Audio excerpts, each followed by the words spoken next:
So here if you go to the next part of the discussion, that is voids in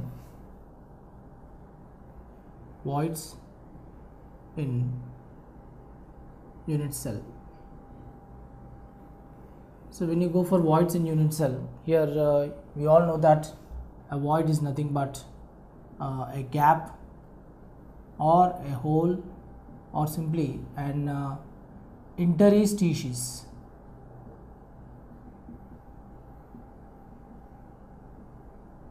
Hole, gap, it can be anything, interstices. So when you go for a void, when you are going for a void in a unit cell, these voids are of three types actually. That is, voids are of three types. That is, voids types. If you are going to the types, here we have trigonal voids. It involves number of spheres involved in the trigonal voids are 3 spheres. 3 spheres it involves. And if you go for tetrahedral voids,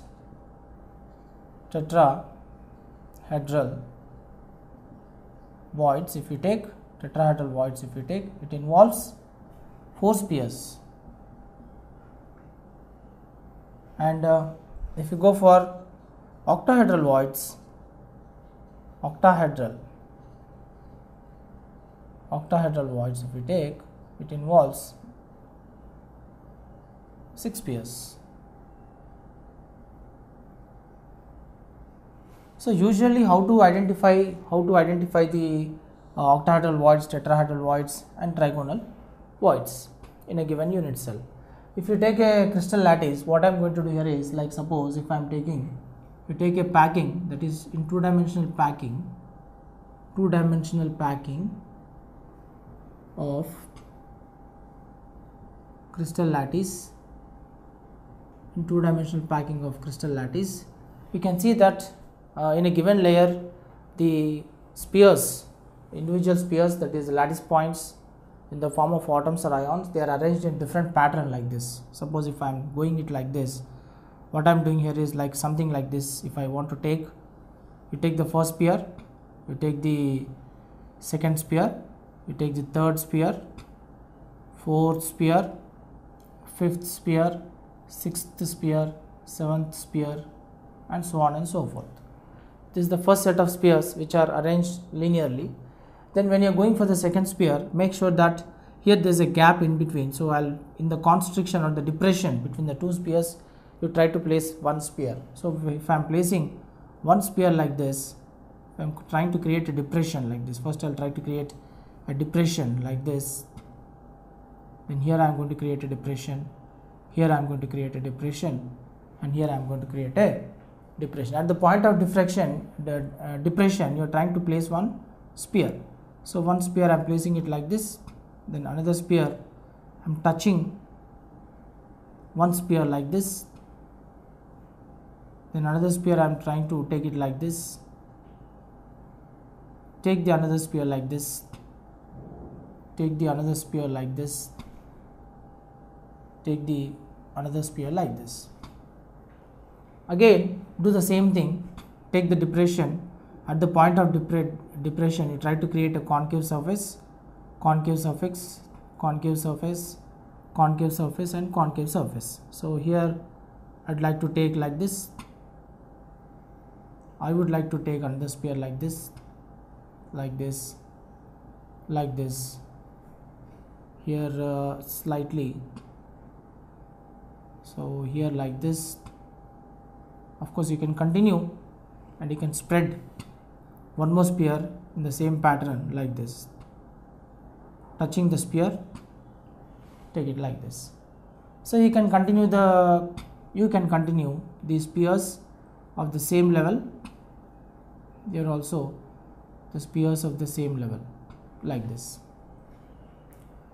So what we are noticing here is, suppose I am trying to take one more level. If I am taking, suppose if I am taking one more sphere like this, then you find one more depression here, take the depression, one more sphere. Fine.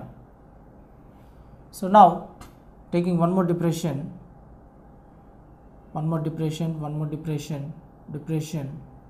depression, and depression. So here if I am taking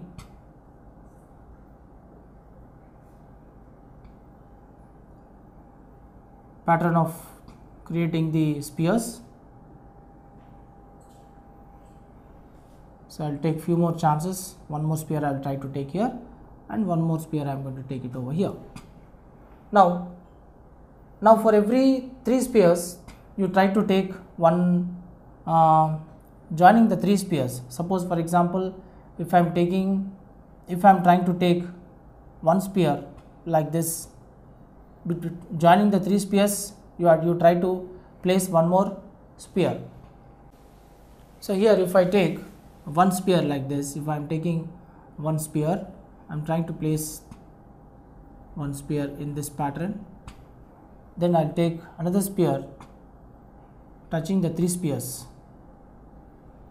like this, another sphere touching the spheres like this, again. So wherever 3 spheres are coming in contact, on the 3 spheres we are trying to do a capping. This is called capping. So when you are doing capping, what we can understand here is, it is very clear. Now taking another 3 spheres into contact, taking another three spheres into contact, you try to take one more, I'll just take it like this, another 3 spheres into contact. It's like this. So here these 3 spheres, so I'll place it like this, then these 3 spheres I'm going to join it like this. So that means what we are finding here is, in the first round you can see that all are tetrahedral voids, T, then here also T, then here also T for tetrahedral, this is also tetrahedral and this is also tetrahedral. Wherever the 3 spheres are coming in contact, here you find that 1, 2, 3 spheres and 4, 5, 6 spheres. So this is octahedral void. Again here this is octahedral. Again here this is octahedral. This is octahedral, and octahedral. That means we are able to find two different types of patterns. So like this again we can create few more circles joining the 3 spheres. One more sphere we can create, here also one more sphere. So the sequence goes on. So what we are noticing here is, from this diagram we can trace out 2 different types of arrangements, something like this. So here what is happening here is, that means from this diagram you can create 2 different types of diagrams we can create. One is you can take 3 spheres like this. First you prepare a triangular void. 3 spheres involves triangular void. Actually if you take only 3 spheres, this is called a void, and it is called as triangular void. But from the same sphere you can also notice one more type of arrangement: first sphere, second sphere, third sphere, and one capping. This is tetrahedral void. This is the void, and this void we call it as tetrahedral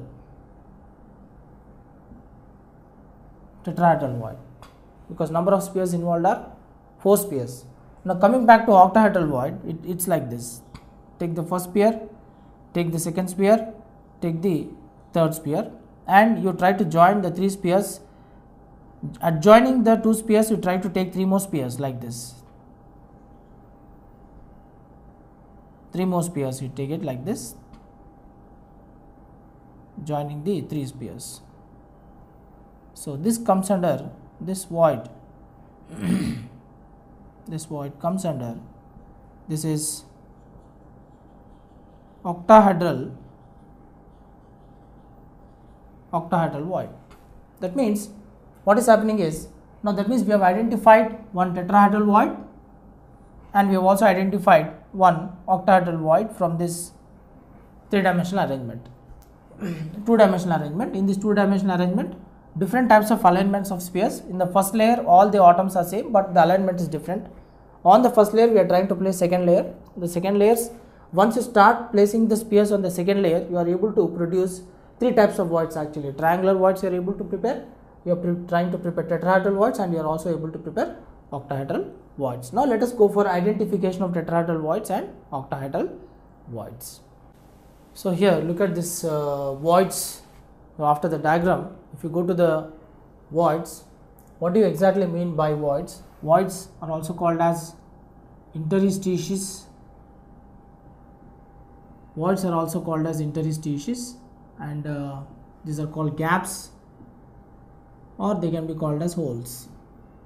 Fine, whatever may be the case, what do you exactly mean by voids? Actually, we have to understand that the voids or interstices or gaps or holes can be understood as the space left after the cubic close packed arrangement, also called FCC, cubic close packed arrangement of the crystal lattice, or hexagonal close packed arrangement of the crystal lattice, of spheres, which is equivalent to 74%. You know that in face centered cube and in the hexagonal close packed structures, crystal lattice structures, you know that the packing efficiency or the packing fraction is 74%, and the voids percentage is 100% minus 74% is going to give you 26%. So 26% is the voids percentage or the gap percentage present in the unit cell or the crystal lattice of the face centered cube or the hexagonal close pack. So if such is the case, then these voids which are obtained after the remaining space of the packing efficiency in a given unit cell or crystal lattice, then these voids, now they are categorized into three major types, as already we have discussed earlier. One is trigonal voids, another one is tetrahedral voids, and another one is octahedral voids. In trigonal voids, the number of spheres involved are 3. In tetrahedral voids, the number of spheres involved are 4, and in the octahedral voids, the number of spheres involved are 6. So if you go for trigonal voids, what is the information you can gather? The trigonal voids are made up of 3 spheres, and the 3 spheres are aligned or arranged themselves in a equilateral triangular plane. The void which is obtained at the center of the equilateral triangular plane, we call it as trigonal void, and therefore if you take the radius of the trigonal void, the radius of the trigonal void divided by radius of the sphere is going to give us the crystal radius ratio range, which is equal to 0.155. I repeat, this 0.155 is crystal radius ratio range between the radius of the trigonal void divided by radius of the sphere. Likewise, if you go for tetrahedral void, TV stands for tetrahedral void. A tetrahedral void involves total number of spheres equal to 4. This is first sphere, this is second, this is third, and this is going to become the fourth. And all the four spheres, they align themselves, or they arrange themselves around the void in the tetrahedral pattern. So that means the arrangement is tetrahedral, but the shape is again trigonal only. It has a trigonal plane shape, but arrangement is tetrahedral. Arrangement is tetrahedral, is what we have to understand. And here, based on this, radius of the tetrahedral void divided by radius of the sphere is equal to 0.225. 0.225 is the crystal radius ratio range. And in the cubic closed packed structure, this also means that how do you exactly apply the tetrahedral concept when we are trying to do the numericals? What we have to understand is, it is observed that in a closed packed structure of n spheres, always there are the number of tetrahedral voids available is equal to 2n. In the closed packed structure of n spheres which are available, in that the number of tetrahedral voids is always equal to 2n. Double the number of the spheres is equal to 1 tetrahedral void. So therefore there are 2 tetrahedral voids available for one atom or one sphere. The number of tetrahedral voids available are 2 tetrahedral voids. So shape is triangular and the arrangement is tetrahedral. So here if you observe the octahedral voids, in this octahedral voids, what we have to concentrate here is, octahedral voids are always formed with the combination of 6 spheres if you take 6 spheres, what you're noticing is you're trying to find that there are 2 layers in these 6 spheres, one bottom layer and one top layer. But when there's a combination of the set of 3 layers, set of 3 spheres each, the first set of spheres is 1, 2 and 3, and the second set of spheres is 4, 5 and 6. When both of them are trying to superpose over each other, or when they are trying to overlap with each other, you're finding that there's a common void. That void we are calling it as, there's nothing but octahedral void. So OV stands for octahedral void.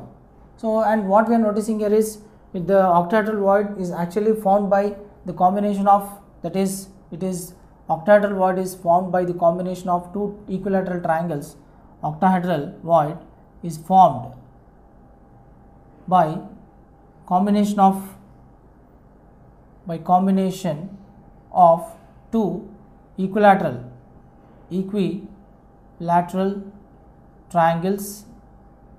triangles whose apices are in opposite direction, This is what you have to keep it in mind. Octahedral voids are formed by the combination of 2 equilateral triangles. By the combination of 2 equilateral triangles means this is one triangle which is facing downwards because of the first 3 spheres, and the second equilateral triangle is facing in the upward direction, and this is the first apice and this is the second apice, which are facing in the opposite direction because of the combination of total 6 spheres, 3 spheres each. So the combination of 2 equilateral triangles whose apices are in the opposite direction. That one point we have to keep it in mind. Then at the same time, in close packed arrangement of n spheres, the number of octahedral voids are always equal to n. This means that one octahedral void is present per atom or site in a given unit cell. So the next part of the discussion here is identification of the tetrahedral voids and octahedral voids. So let us continue our discussion. That is identification of tetrahedral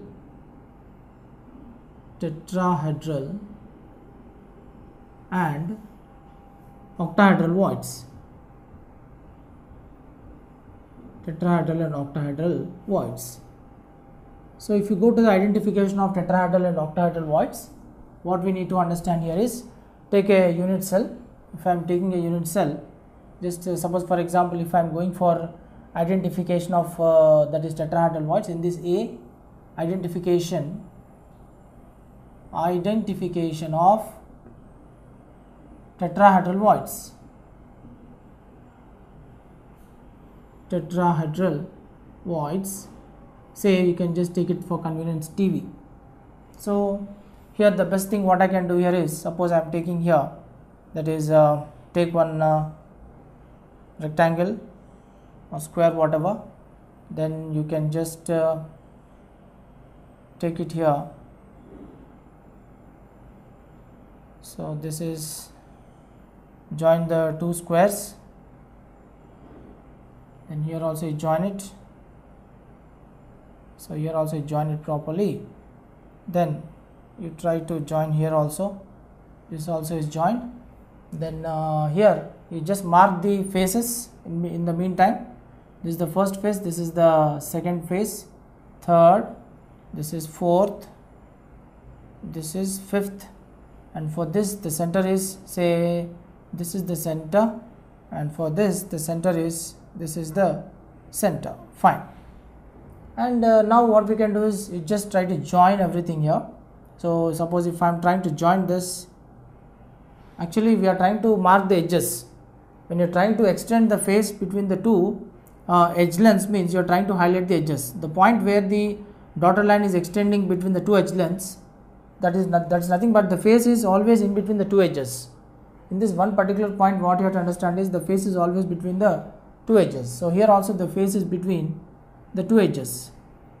Here also the face is between.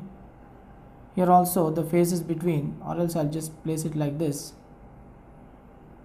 This is what I can take, and because it has to get joined over here. So this is also between the two edges. Then here also you can just take, so here slightly I am going to just take it like this. It has to move from here, so slightly make it like this. So here somewhere here I'll just take it, join it here, and now we try to join all the the two faces planes. So this is one face plane which I am trying to join, and this is another face plane which I am trying to join. So here also I am trying to join the plane. Okay, then also you extend their planes horizontally also. So this is one more joining, this is another joining. Here also you join it, and here also you try to join it. So what is that we are noticing here is, like from this it is very clear that there are 8 cubic cells. If you have a careful look, if you slice this unit cell, if you slice this crystal lattice into 2 parts, you will get 4 into 2, that is 8 unit cells we are going to get actually. So therefore from this diagram 8 unit cells we are going to get, and these are all corners. This is one corner, this is another corner, corner, again corner, corner, corner, corner, and corner. So from this, if you separate one small piece of unit cell, you take one rectangular shape square, and here again you try to take one more rectangle like this, and you join it here, and here you join it, here also you join it, and here also you try to join it. And so here you take the 3 corners, this is one corner, this is one corner, so this is one corner, and this is another corner, and this is another corner, and you can take this as one corner. So you join all the corners in this cubic cell. So you can just join it like this. This is one joining, this is another joining, and here you can join one more, and here also you can join one more, and this is directly linking. That means you are trying to connect all the corners. When you are trying to connect all the corners, then it is going to become tetrahedral structure. So this is the tetrahedral structure. So if you take the spheres actually, so this is one sphere, this is one sphere, and this is one sphere, and this is another sphere. So what you are noticing here is joining the corners actually. So this is join it over here, join it over here, join it over here, join it over here. So this is the tetrahedral, these are the tetrahedral voids which are formed between the corners of the unit cell. There are 4 corners of the unit cell. So this is how. So identification of the the corners in the unit cell gives us the tetrahedral void. This is a tetrahedral void, and this is tetrahedral plane, tetrahedral plane. So here in the case of unit cell, in the cubic unit cell, this is cubic unit cell also. If you carefully observe in the cubic unit cell also, you find that you can identify the tetrahedral void. You can see that what we are doing is we are trying to utilize all the faces here. Mind you, if you carefully observe, you are trying to utilize the here this is one face, this is one face over here, this is one face, this is one face. Of course these are the if you take these two, again this is a face. So 3 faces we are trying to utilize with the one corner. If you take, then you can find that that is a tetrahedral void is formed. So here also, but here in this diagram, if you carefully have a look, here you are finding that corner, corner, corner, and corner, all corners are utilized in the formation of the tetrahedral void, and this is the tetrahedral plane. So if you go to the conclusions of these tetrahedral voids from this diagrammatic representation of the formation of tetrahedral voids, you find that the first conclusion what we have to understand is a unit cell is always divided into 8 small cubes. A unit cell is always divided into 8 small cubes. If a unit cell is divided into 8 small cubes, it also means that each small cube has 4 atoms in the form of tetrahedral plane. This you can see here. This is a tetrahedral plane where you are able to find 4 atoms or 4 spheres in the tetrahedral plane. That means one tetrahedral unit is present per unit cell. One tetrahedral unit is present per unit cell, and a total of 8 unit cells. If a total of 8 unit cells are there, then tetrahedral voids are always equal to 2 into number of atoms in the face centered cube or that is cubic close packed cells, face centered cube or cubic close packed cells. Either you can say one tetrahedral unit per unit cell, or you can say a total of 8 unit cells. You find that there are for one tetrahedral void is equal to 2 into number of atoms in face centered cube or cubic close packed cells. So these are the conclusions of the tetrahedral voids in the identification of tetrahedral void. These are some of the important conclusions what we made. So here the next topic is identification of the octahedral voids. So in the identification of octahedral voids, let us take one unit cell again. Take a unit cell. So when you are preparing a unit cell, this is how let us prepare a unit cell. This is how let us prepare a unit cell.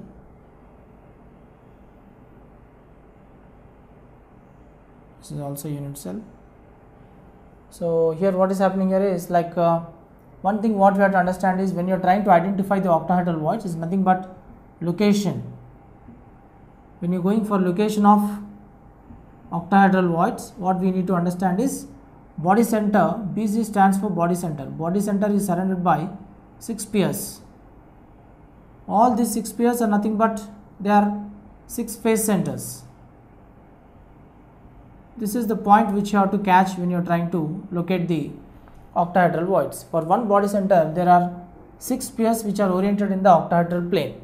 So let us see if we can really prepare the octahedral void surrounding the body center where 6 spheres are coming out. So first I am going to highlight all the phases. So this is first sphere, this is second sphere, this is third sphere. In the face, all are faces. I am trying to highlight all the faces over here. Then I can see that for this unit cell 6 faces are there, no? So this I think I can take it somewhere here. I will take it, and for this somewhere here, if I am going to take, I think it is going to form, and this is going to become the body center. This is the body center. So now the best thing what I can do here is first I am going to join this. I am going to join this spheres here. So let me join it in this way. Face to face joining is there. That means the body center is trapped between the 4 faces. From the diagram, the body center is already trapped. Then likewise what you do, you try to join these 4 faces also. Horizontally we have joined the 4 faces from left side and right side. Left side face and right side face, we have joined them. A plane is created, horizontal plane is created. Now also create vertical plane. In the vertical plane, I think this is how what we can do here. This is the vertical plane. Then finally you also join the 2 planes in the opposite direction also. So what we are noticing here, almost an octahedral void is prepared. This is the octahedral void. That means all 6 faces are covered here, and rest of the corners, this is corner, corner, corner, corner, corner and corner. Of course here also there is one corner. That means the octahedral void is perfectly observed between the 6 faces wherein which the body center is trapped. That means the octahedral void is always formed with 6 faces with one body center in the middle of the unit cell. So this is the octahedral void which is formed.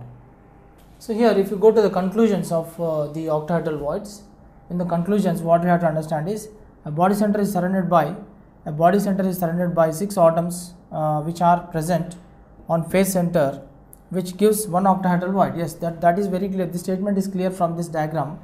So if you have a careful look, you can easily understand that surrounding the body center there are 6 faces, and all the 6 faces with the body center in the center, it is giving one octahedral void. And actually here there are 12 octahedral voids are present at 12 edges. Where are the edges? These are the edges. You can see here, this is one edge, this is an edge, this is an edge, this is an edge, this is an edge. Okay, this is also an edge, this is also an edge, this is also an edge, edge. So here also one edge will come. So like that there are 12 edges. So here also one edge will come, here also one edge will come. So there are 12 edges, 1 2 3 4 5 6 7 8 9 10 11 12. So 1 2 3 4 5 6 7 8 9 10 11 12. Total 12 edges have come. So if you take, that means 12 octahedral voids are present at 12 edges, but only 1/4 belongs to each unit cell. 1/4 belongs to each unit cell means you find one octahedral void coming out from the 1/4 of the each unit cell. 1/4 of the each unit cell means, because you know the contribution, because the contribution of each edge is, if there are 12 edges, the contribution made by each edge is only 1/4. So therefore you get 3 here. So based on that, what we can understand here is 1/4 of the 12 edges are there, but only 1/4 belong to each of the unit cell. That means 1/4 of the octahedral void belongs to each of the unit cells. So therefore effective number of octahedral voids which are formed is only, effective number of octahedral voids which are formed are only, that is 3, if you consider this combination of the 12 edges and its contribution. So these are some of the important conclusions of the octahedral voids. So here if you observe the 7 crystal systems of so the topic is actually the Brahmas Lattice. So in the Brahmas Lattice, if you want to study Brahmas Lattice, we should know 7 crystal systems. In the 7 crystal systems, let us take the sequence like this. Actually there are 230 crystal forms. In that there are 32 classes of symmetry, and in that there are 7 crystal systems. In these 7 crystal systems, various combinations of 14 Brahmas lattices of different combinations we are going to find. So what are those 7 crystal systems? Now what are these 7 crystal systems? So the 7 crystal systems are of the 7 types. The first one is cubic. The first one you are noticing here, cubic. Second one is that is tetragonal. Third one is orthorhombic. Fourth is monoclinic. Fifth is triclinic. Sixth is hexagonal, and of course the last one is rhombohedral or trigonal. You know very well that if you take any crystal lattice, you take any crystal system or a crystal lattice, the crystal lattice is governed by crystallographic parameters.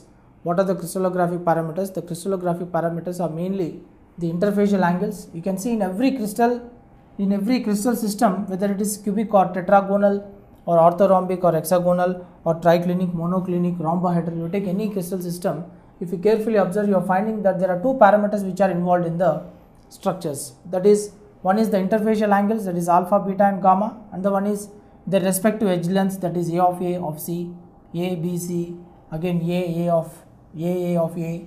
Okay, that means the two important crystallographic parameters for any crystal system is governed by the interfacial angles and their respective edge lengths in their respective coordinates, that is x-axis, y-axis and z-axis. Because a cubic cell is always a 3-dimensional cube, so it is resolved into 3 components, that is x-axis, y-axis and z-axis. X-axis, y-axis and z-axis. So their edge lengths also usually we try to denote it with that is A, B, C, or depending upon their equalizing of lengths, sometimes we repeat the same edge lengths in the particular direction. So whatever may be the case, taking these 2 crystallographic parameters, that is the interfacial angles alpha, beta and gamma and their respective edge lengths, we were able to differentiate these 7 crystal systems into 7 different types That is first one. Let us begin with the cubic crystal system. In the cubic system, what you are finding is, if this is the cubic cell, you are finding that the angle between the alpha, beta and gamma are all same, that is equal to 90 degrees.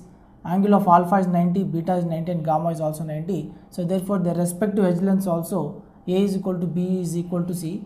A is equal to B is equal to C means all their edge lengths in the x coordinate, x axis, y axis and z axis are same. So therefore the crystallographic parameters for the cubic cell or the cubic crystal system are equal, that is same. A is equal to B is equal to C and alpha is equal to beta is equal to gamma is equal to 90 degrees.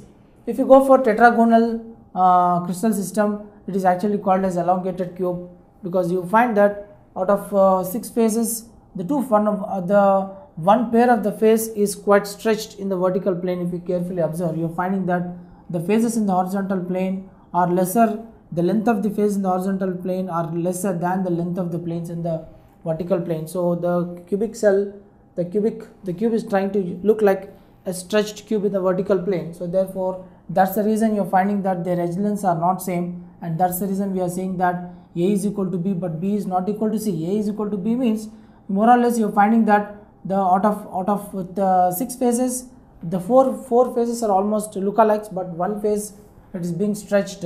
That is why we can say A is equal to B but B is not equal to C, and also alpha is equal to beta is equal to gamma is equal to 90 degrees, but their angles will not change. The angles more or less remain same, and that comes under the tetragonal, or the tetragonal crystal system is also called as elongated cube. And the crystallographic parameters are A is equal to B, B is not equal to C are the edge lengths condition, and the interfacial angles which we take here is alpha is equal to beta is equal to gamma is equal to 90 degrees.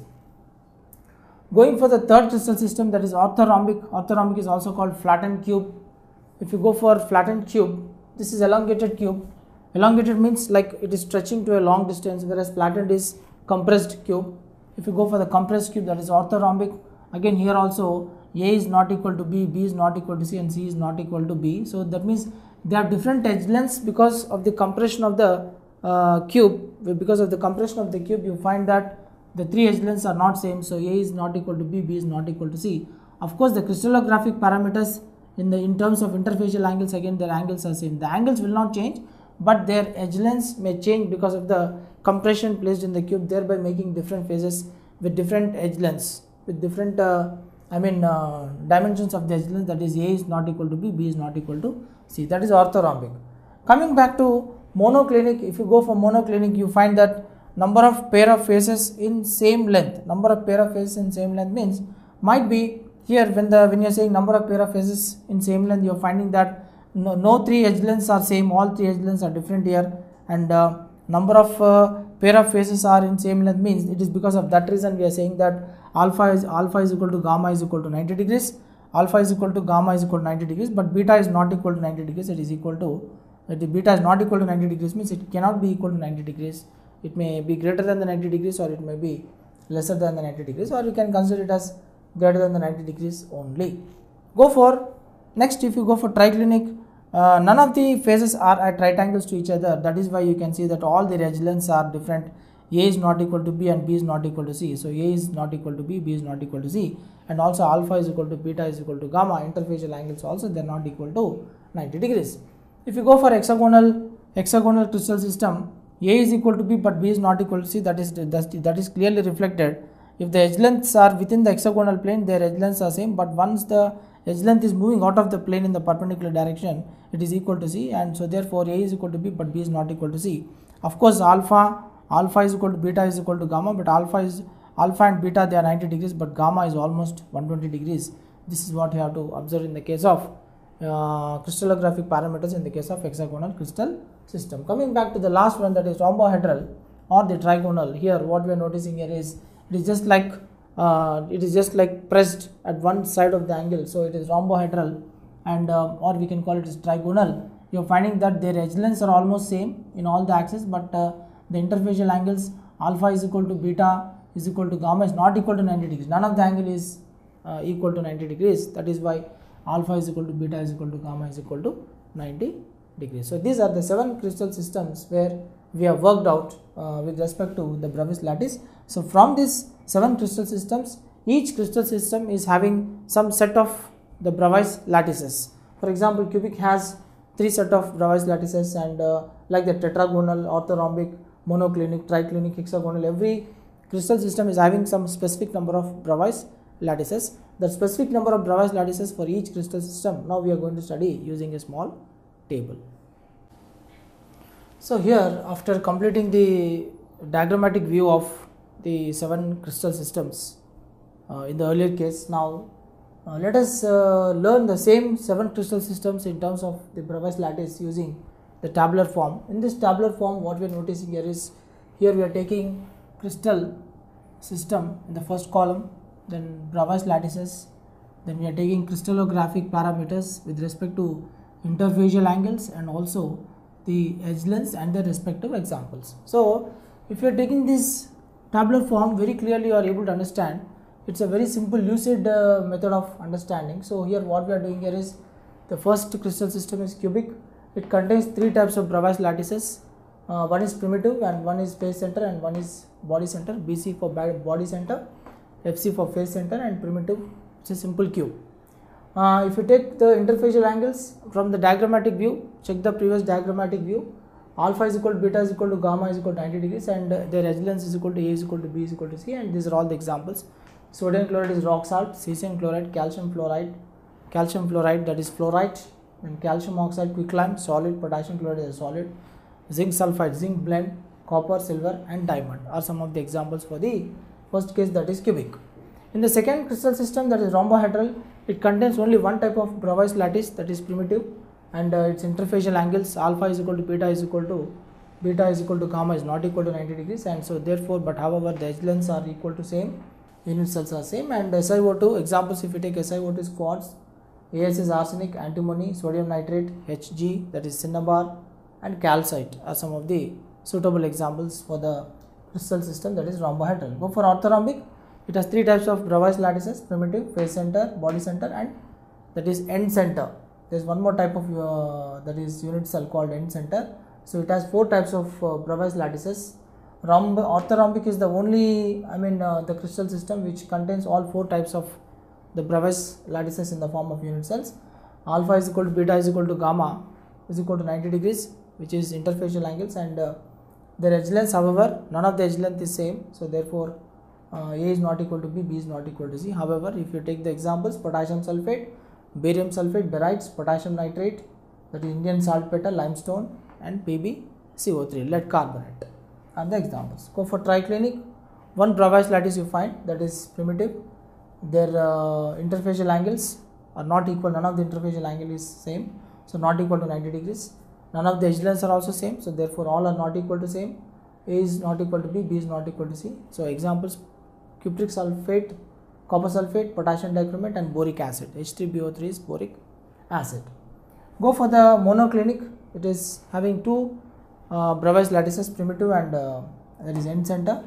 Alpha is equal to gamma is equal to 90 degrees, and beta is not equal to 90 degrees, and none of the edge lengths are same, so A is not equal to B, B is not equal to C.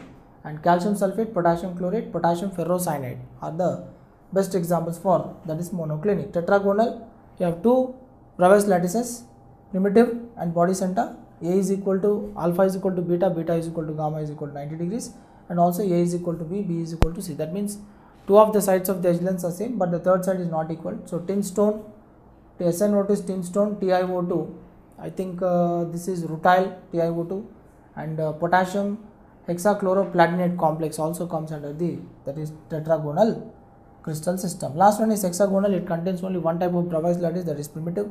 Alpha is equal to beta is equal to 90 degrees, and gamma is equal to 120, but however A is equal to B, B is not equal to C. 2 sides of the edge lengths are same, the third side is not equal to the other 2 sides, so therefore B is not equal to C. Silicon carbide, carborandum, HGS, cinnabar, zincite, ZNO, and graphite are some of the examples for the, that is the last one, that is hexagonal system. And one thing what you are noticing here is, if you are going to add all these Brahmas lattices total, you are going to get 14 Brahmas lattices we get if you add all this. So 1, 2, 3, 4, 5, 6, 7, 8, 9, 10, 11, 12, 13, 14 Brahmas lattices are observed with the total combination of, so for the total combination of 7 crystal systems, we can observe 14 Brahmas lattices of the type, that is primitive, phase center, body center and end center.